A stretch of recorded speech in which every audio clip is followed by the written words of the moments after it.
fais de la course à l'horizontale. C'est très fatigant. Oui, parce qu'en fait... Ah, punaise. Je préfère me mettre comme ça. Ça va? En fait, je sais pas si vous voyez, j'ai découvert Pitch Perfect. Et je suis littéralement tombé amoureux de Rebel Wilson. Voilà. Voilà. Je m'y remets, hein. Bonjour à tous, j'espère que vous allez bien.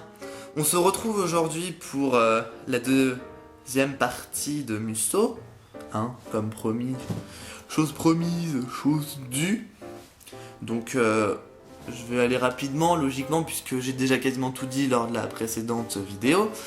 Donc le lien sera dans la description, juste en dessous. Hein. Oh, j'ai mis un peu bleu, bref. Bon bah, je vais tout de suite aller chercher les livres. Hein. Aujourd'hui on aura besoin de ça. De ça. Et de ça.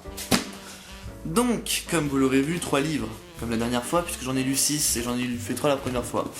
Ça n'a pas la logique, je vais me rapprocher un peu, comme ça c'est bien. Alors oui, si mes cheveux font un peu clair, c'est que j'ai de la craie dans les cheveux, hein.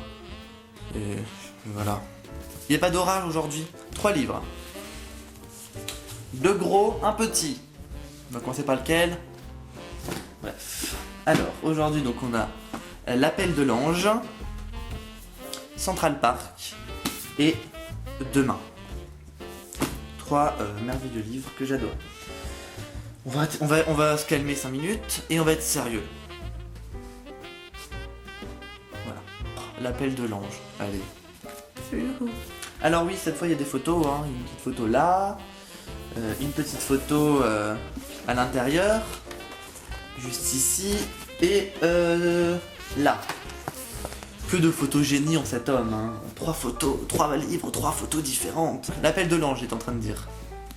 Alors en fait, c'est un livre très bien, que j'ai relu exprès pour pouvoir me souvenir, hein, de... Bon, parce que je me souviens plus de la fin, je l'ai fait exprès de la relire pour cette vidéo, quand même.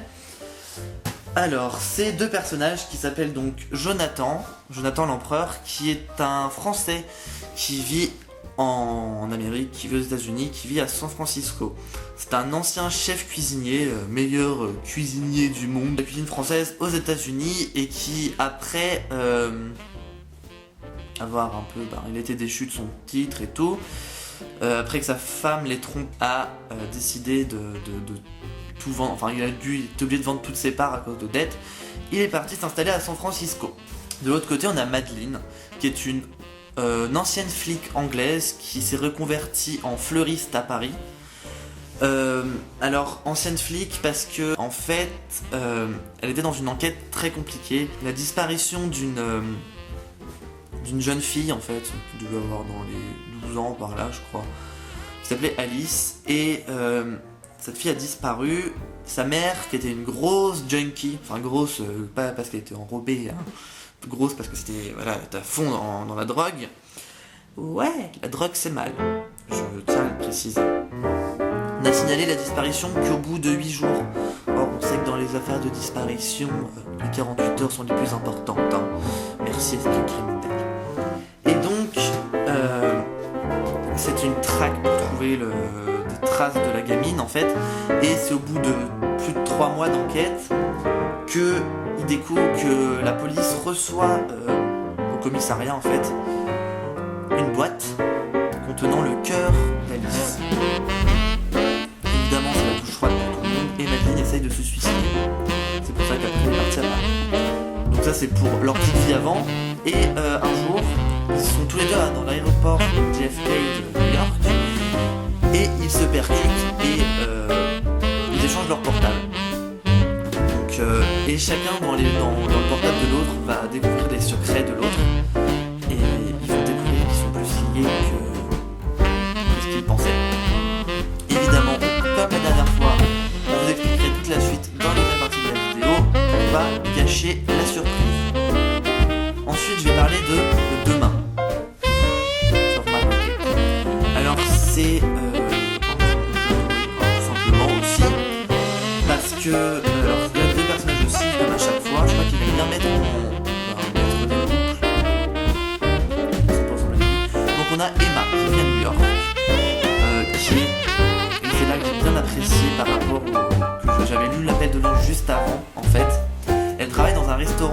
sommelière et elle travaille dans le restaurant d'un certain Jonathan l'Empereur.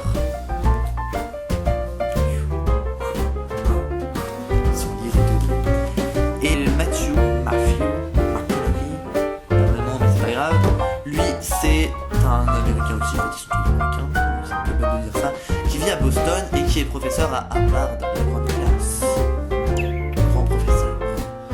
Je crois, je suis pas sûr. En tout cas, il travaille à Harvard. S'il est professeur, s'il est mathématicien, s'il est homme de ménage, je ne sais pas. Et donc, un jour, il achète un ordinateur portable et un vide-grenier.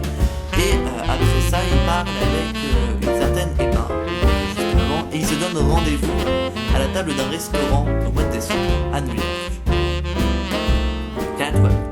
Et franchement, c'est ça que j'avais adoré dans ce bouquin, c'est que la présentation disait ils se donnent rendez-vous à la même table, le même jour, à la même heure, mais ils ne se présentent jamais. Pourquoi? Qu'est-ce qui s'est passé? Dans la deuxième partie de la vidéo?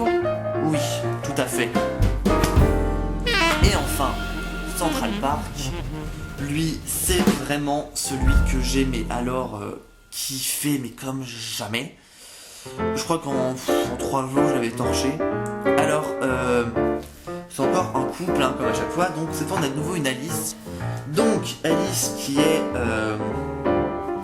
une Française policière. Voilà, jusqu'ici, tout va bien. L'autre côté, on a Gabriel qui est un Irlandais musicien de jazz, pianiste de jazz. Ah non, il est américain. Mais qu'est-ce qu'il fout en Irlande? Enfin bref, il était en Irlande. Ils se réveillent un matin, enchaînés l'un à l'autre, enfin menottés l'un à l'autre, sur un banc de Central Park. Elle est blessée, lui il a une arme dans la poche.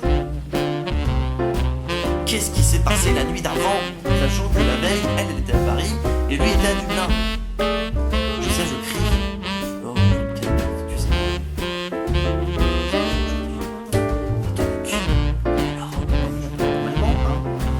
Et ça va être une traque parce qu'ils se sont traqués par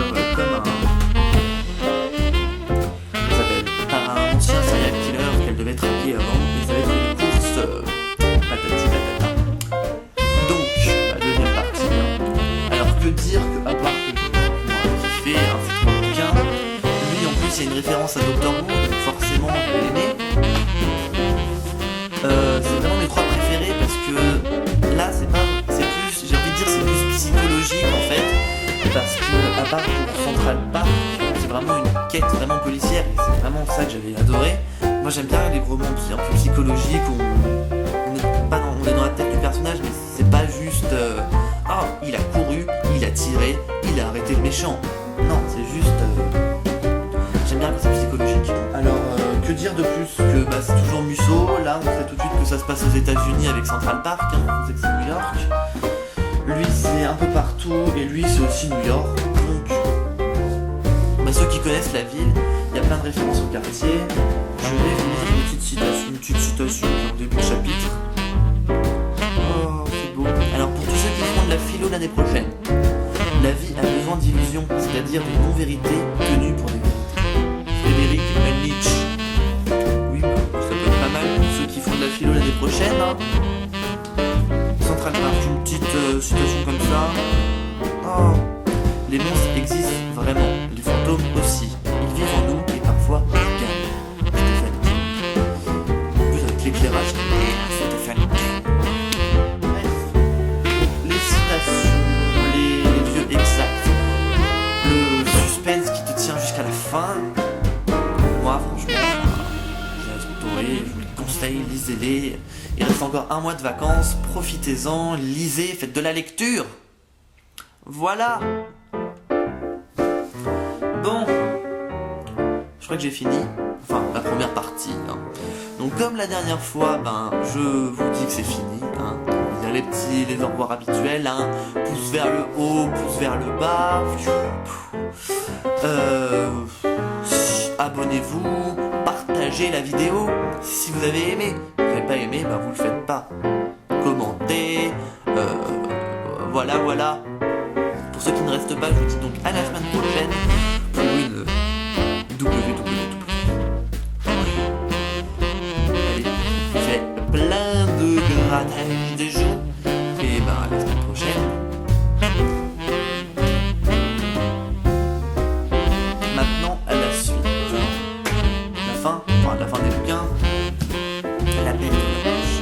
L'enquête par laquelle ils sont un peu reliés, c'est que la fille, Alice, n'est pas morte.